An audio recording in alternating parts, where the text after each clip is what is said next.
Star Trek Online has announced an upcoming ship, and it's one that seems to kind of have come out of nowhere. A T6 update to the Hirogen Hunter Escort.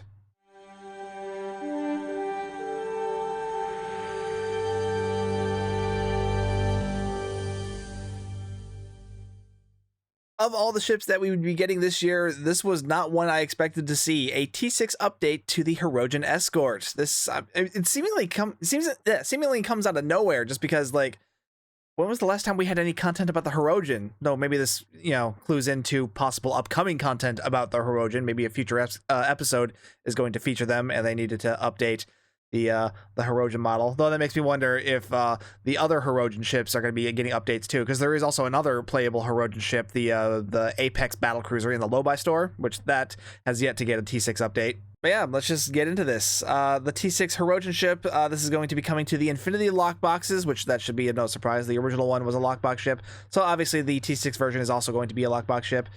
This will be coming to PC during the flagship event, so this will be coming to the lockboxes on August 22nd for PC, and on console this will be arriving on September 19th, which I've been noticing Star Trek Online has been posting the console dates in the initial announcements a lot more lately, which I do appreciate. I feel like, because anytime I do one of these news videos, and there's always people asking, when's this coming to console? It's like, it's usually like a month or two, but it's nice that Star Trek Online is actually like putting the actual dates in the initial PC announcements too. The actual model for the ship actually looks pretty decent. I mean, it's a Hirogen ship. The Hirogen ships always kind of look like junk piles kind of thrown together, so it's never been a look that I've been super impressed with. But I mean, the model does look, really solid to what we saw on the show, which is always impressive. But with Star Trek Alliance art team, the really authentically done to the shows is kind of like the standard at this point. They're always just knocking it out of the park, so that should be no surprise here. Going into the stats, this is going to be a pilot ship with a lieutenant commander intel ship, which generally a pretty decent combo. Pilot isn't always like the best thing in the world, but I mean, ever since its update, it's come a long way since then, and intel definitely a good secondary. Okay, let's get into the actual stats themselves. It's going to have a hull modifier of 1.13 and a shield modifier of 1.1, which is pretty high for an escort, though they are calling this a heavy escort, so that could be why. It's got a 5.2 weapons layout, 2 device slots. It should be able to equip an experimental weapons slot because it is an escort. And in the bridge officer layout, it's got an ensign tactical, lieutenant commander tactical / pilot, lieutenant commander engineering, lieutenant universal, and lieutenant commander universal intel. Not a bad layout. It's a little high on the engineering seating. I would have liked to see that bumped down to a lieutenant level and then that moved into one of the other seats. But I mean, yeah, it's not bad. Console layout, 5 tactical, 4 engineering, 2 science, base turn rate of 17, impulse modifier of 0.22, and inertia rating of 75. So going to be a pretty fast ship. Of course, that's to be expected with a pilot ship. The power buffs, it's going to be getting plus 15 to weapons power, plus 5 to engine power, which that's solid. I like that. It can equip dual cannons. Obviously, it's an escort. It will have the pilot maneuvers mechanic. That'll come with a new console, new experimental weapon, hollow bolt heavy cannon. We'll get more into that, and it will have the standard escort mastery package. And this is the Admiralty stats, which that's got to be a typo. There's no way this thing has 65 engineering for the Admiralty stats. That's got to be a mix-up there.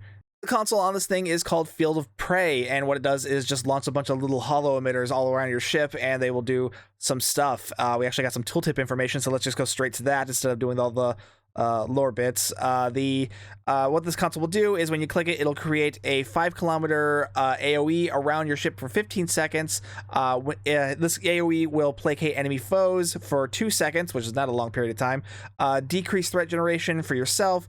Destroys enemy mines, torpedoes, and targetable torpedoes. Sorry, mines, turrets, and targetable torpedoes, and not normal torpedoes, obviously. Just targetable torpedoes. And a 20% chance to destroy enemy fighters / shuttles. So kind of interesting, I guess, especially if you're going up against a ship that can launch fighters, though in PvE there's not a lot that can do that. And after 15 seconds you gain ambush for 10 seconds, which will give you plus 25% bonus all damage. That's kind of nice, but having to wait 10 seconds for it is kind of It'll also give you plus 25 to defense rating. I don't know, the bonus damage is pretty nice, but the fact that you have to wait 15 seconds for it and it only lasts for 10 seconds is This is a gimmick console. This is not something that's going to be widely used among a lot of the player base, I think. Oh, the passive abilities, it will give you a major passive buff to maximum hull capacity, which is a weird thing to put on an escort, honestly. I get that this thing already has a pretty high hull modifier, but I mean, the only reason you want to increase your hull capacity is if you're going to be tanking, and typically you're not going to be doing that in an escort. I mean, it's doable. Hell, I've done it before, but I mean, it's not something the average player is going to be doing. The Starship trait is called Sure Shot. While this is equipped, for 1 second every 10 seconds, your directed energy weapons benefit from no range penalty, no weapon power drain, plus 20% to critical chance, and plus 200 crit severity. That's plus 200 to the skill rating, not plus 200% like the crit chance is. So it's just plus 200, which equates more to like 60-something% really, depending on your skill levels. But yeah, it's still a decent buff to crit severity, but it's those time constraints that are the big thing there, because like 1% is not a lot, not a big duration to have this sort of buff up, but it does trigger once every 10 seconds, which is kind of interesting. I would say like this is something that would be good if you already have a lot of crit chance. Like say if you're using like a surgical strikes build, you can get that much more out of your crit severity. It might be useful there, but even then, I'm not sure like how well this would do. So I mean, this would be something that we'd have to like test out. And honestly, I don't have any plans to buy this ship, so I'm gonna let Spencer do that. But yeah, it could be an interesting trait for buffing crit severity, but at the same time, only 1 second for every 10 seconds. It's tough to call there. That's not a lot of time to keep a buff up consistently. And the last thing on here is the experimental weapon, which is called a Hollow Bolt Heavy Cannon. This weapon is a rapid fire emitter designed to fire photonic bolts of matter at your enemy targets. Based on the nature of these projectiles, well, they can maintain integrity over longer distances, allowing you to attack targets that are beyond standard engagement range, which makes it sound like this thing has a range higher than 10 kilometers, kind of like that one weapon that one Hirogen weapon in the Low-Buy store. I forget the name of it, but it has like a 12-kilometer arc. Not arc. It has a 12-kilometer firing range, which if this does, that's not here in the tooltip, which it really should be. But that could be interesting. But the fact that if it does do that, honestly, it wouldn't surprise me if they nerf the crap out of it, going in, just because. I mean, that's being able to fire from outside of the normal 10-kilometer bubble is a fairly powerful thing, especially in, I imagine it would be very powerful in PvP. So this could be something you might want for that, but who knows? I'm not a PvP expert. I generally prefer PvE. In the tooltip info, it's got a 180-degree arc. It'll deal physical damage that has 100% shield penetration. It'll deal physical damage over time, so you'll get like 5 ticks of it per second over 2 seconds, and it'll have a 4-second recharge time, which actually isn't bad. Again, tough to say. The fact that it suggests that it has a longer range than typical means it's probably not going to have a ton of damage. And the fact that it deals physical damage too, that's not something you're going to be getting a lot of on a weapons-based build. So again, tough to say. I imagine this isn't going to be like nearly as good as, say, like the experimental weapon off the Gorn Pilot Hunter, or even the new Hexa cannons off the Achilles. But I mean, it's kind of interesting. But I don't think anyone's going to be going out of their way to grab this. And that's kind of true for like the whole ship itself. Like, it's not bad. Like the experimental weapon sounds interesting. The trait sounds kind of interesting. The console doesn't sound that great at all. Having to wait the full 15 seconds just to get that bonus damage buff, that no one's gonna care about that. But the ship's stats themselves are not bad. Like, if you like pilot ships, I mean, this is a solid energy weapon build right here. So I mean, yeah, if you like the ship, I mean, there's no reason not to go for it. But I can't imagine there are a lot of people clamoring to get that Hirogen Space Barbie going on.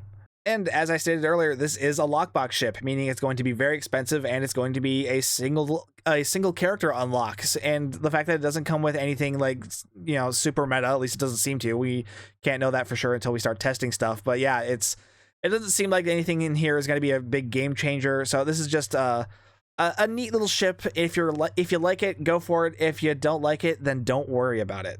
Now, with all that said, there is one thing I do want to talk about, is that with the introduction of a tier 6 version of the Hirogen Predator Heavy Escort, it's making a lot of people wonder, myself included, what's going to happen to the tier 5 version, because there is a tier 5 version of the Hirogen Escort that is currently available in the Infinity lockboxes, but because it's tier 5, it's a very inexpensive ship.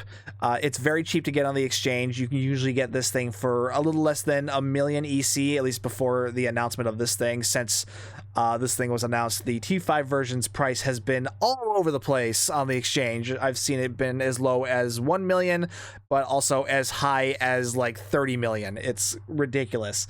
And that's because people are anticipating that the T5 version is going to disappear, because that is typically what happens when they introduce a T6 version of a ship.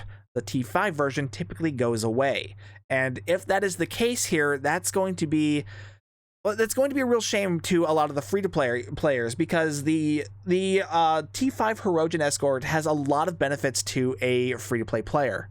Hold on, let me get this out of the way over here. Okay, so the thing with the T5 Hirogen ship is that it's a T5 ship, so it's very easy to get out of the lockboxes, and it's very cheap to get on the exchange. But the reason why this one in particular is really good for free-to-play players is, one, is that it's actually got pretty decent stats on it. You know, the bridge officer seating is actually pretty nice on it, despite the fact that it doesn't have specialization seating on it, but that's, you know, pretty standard for T5 ships. None of them have specialization seating, but this seating in particular is pretty decent if you want like a good weapons-based build. Kind of bare bones, but you know, it's a T5 ship, and considering it's really cheap, you can get this ship for $1 million EC or less. That's a really good deal. But one of the other really nice things about the ship is that you can upgrade it to tier 5U completely for free right out of the box. You open it up and it'll just give you the prompt to as soon as you select it in the ship selector, you can upgrade it to T5U for free, which is actually a really nice thing, because the most of the other ships available in the Infinity T5 lockbox packs things, most of those can't be upgraded to T5U for free, and actually a lot of them can't even be upgraded to T5U. Like a lot of the Mirror Universe ships in there, those can't be upgraded at all, so they are stuck at tier 5, which makes them kind of useless in endgame content. So the fact that this one can be upgraded to T5U for free is really nice. There have been other ships like that in the past, but a lot of them have disappeared because they've been upgraded to T6. So, you know, there's no T5 version of them anymore. So if, you know, losing this last ship that has this free T5U upgrade that also has really decent seating on it, like I said, it's going to be a real shame to the free-to-play players who you know, enjoy this kind of thing, but it's really cheap to get. I mean, it's not a pretty ship, but, you know, at least in my opinion, but it's a very cheap ship to get that's very easy to put together, and it's losing this would be a real blow to the free-to-play community, because for all the reasons I've stated. So if this is going away, kind of sucks for them. Now, let's not all get doom and gloom just yet, because while I was complaining about this on Twitter, Martin ARG did point out something interesting, in that it might not actually be going away. The T5 version, that is, might not actually be going away, because the console on the T6 version is completely different from the T5 version. The T6 version is getting, we just went over this, what was the name of it? The Field of Prey, but the console off the T5 version is called Enhanced Inertial Dampener Field, which has a completely different effect. And typically whenever they release a new T6 version of an existing ship, usually they just release a, you know, enhanced version of the old console, meaning it's mainly just the same console with some passive stats slapped onto it, like they did with the Vern. Like the T5 Vern had the same console as the T6 Vern, just the T6 version had some passive stats thrown onto it, the same console, and they call it the enhanced version of that console. But with this, it's a completely different console. In fact, the old Hirogen console, the old Hirogen Hunter console, is actually part of a set with the Apex Battlecruiser.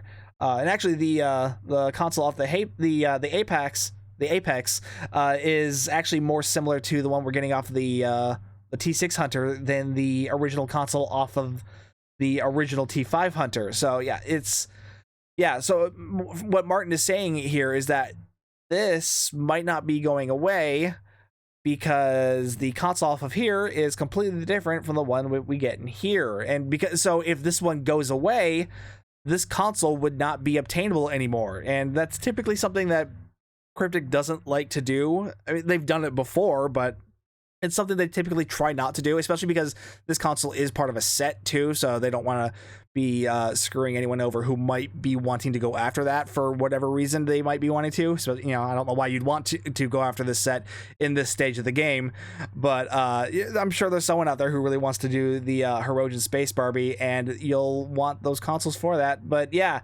so yeah, that's a glimmer of hope there. This thing might not disappear, but at the same time, I'm not holding my breath over it because these are old consoles. I doubt anyone really gives a crap about them.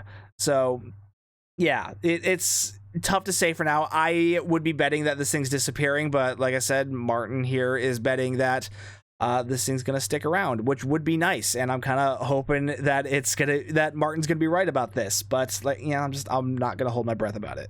Other event news coming up, PC, we're getting the flagship celebration event coming up on the 22nd. That'll be running from August 22nd to September 12th. This will be the next stage of the event campaign, so if you haven't finished your event campaign yet, this is going to be the next chance to fill out more progress for that. The TFOs for this one are going to be Borg Disconnect, Iupiter Eratus, Swarm, and Synthwave. And the reward is going to be a new course set, the new, what do they call this? The Kittimer Defense Space Set, which is going to consist of a shield array, a hyper impulse engine, and a deflector array, which, I mean, they sound kind of interesting. I'm not going to go too deep into the details here just because I don't want this video to be super long, but it sounds like an interesting, like, shield-based set. The shield has an ability to, like, fire off some anti-proton energy. No, that's the three-piece, I think. Oh, no, it's both.